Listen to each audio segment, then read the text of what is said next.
Hi, friends. We're so excited to be with you in this lead up to the holiday of Passover or Pesach. As you likely know, in Judaism, there are all sorts of what we might call magical numbers, that repeat themselves and have meaning and significance that we might understand explicitly or might just know in some sort of familiar sense. For example, if I said the number 10, without even thinking about it, you would probably say, the 10 Commandments. Your clergy education coming in very strong there. Good job, guys. When we think about the holiday of Passover, there is a magic number associated with it, and so we're going to try it. What do you think the number is, guys? 4. 4. If you start to think about it, it likely comes as no surprise that the magic number of Pesach or Passover, in particular at the seder, is 4. Right? And most foundationally, we'll think about that in terms of the 4 questions, which is the structure we're going to bring to you today. But rather than experiencing this time through the traditional 4 questions, we're going to invite 4 different modern questions, which we're going to answer together, but we're going to invite you to consider either around your Seder table or in the build-up to Passover or sometime over the days in which you are marking the holiday. So there are the 4 questions. There are also 4 cups of wine or juice. And you may know of the other part of the Haggadah where the number 4 appears in terms of the 4 children.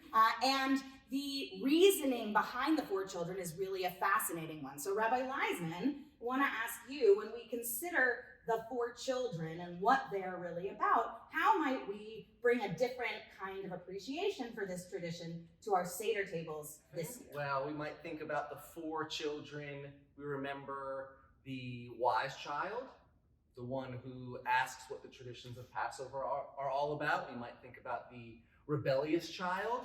You might know this one as the wicked child. They're the one that asks, why are you celebrating this? The simple child, one who asks what's Passover all about anyway, and the one who doesn't know how to ask, who does not ask.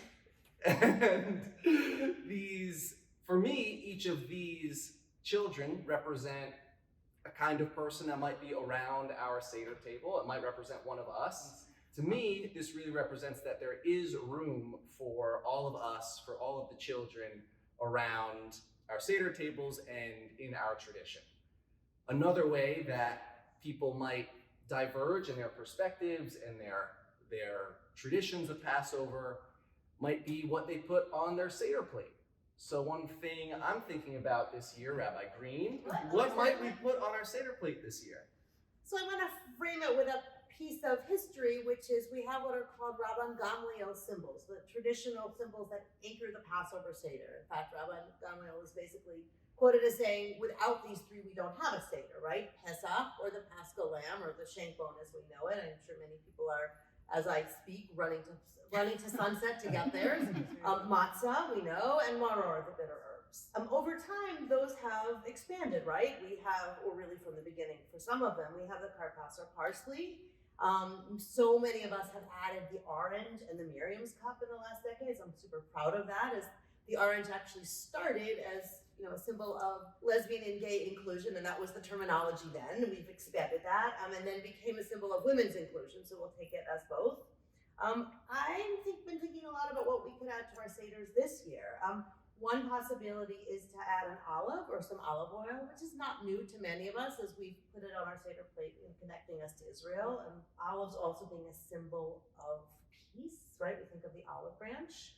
2 other ways we could connect ourselves to Israel this year. One would be to adding more maror, more bitter herbs, perhaps a different one to acknowledge the bitterness of this times of war as we pray for peace. And speaking of peace, a fig, right? There's we read in the words of the prophet Micah, every family shall sit under its own vine and fig tree with no one to disturb them.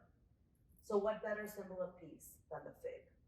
So as we think about peace and we think about freedom, I turn to you, Cantor Goldstein, and ask the question to all of us and to you, what will we do with our freedom?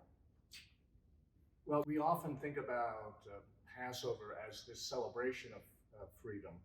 And it would be easy to sort of get caught up in this notion of God's deliverance from the hands of the Egyptians, of the Jewish people, and how incredible that was, and celebrate the freedom for the sake of that celebration. But in keeping with the four, I was thinking that leading up to Passover and then following Passover, there are two Torah portions, and before and two after, that lead us from the sacrificial cult through to Kiddushim.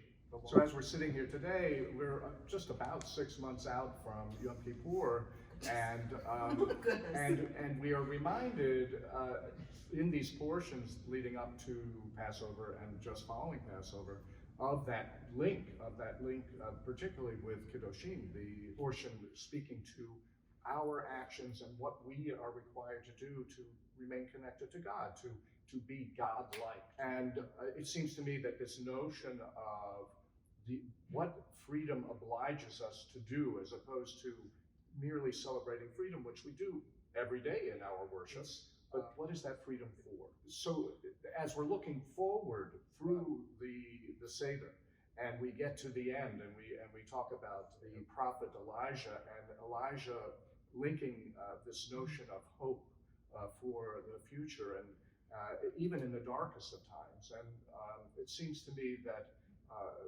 that's our final question. What hope do we have? What hope can we bring forward, even in this time, which arguably is not the brightest of times? It's certainly one of our lower periods, maybe one of our lowest periods. If I were to answer that question, I would say all we have to do is look at our history. We just celebrated Purim.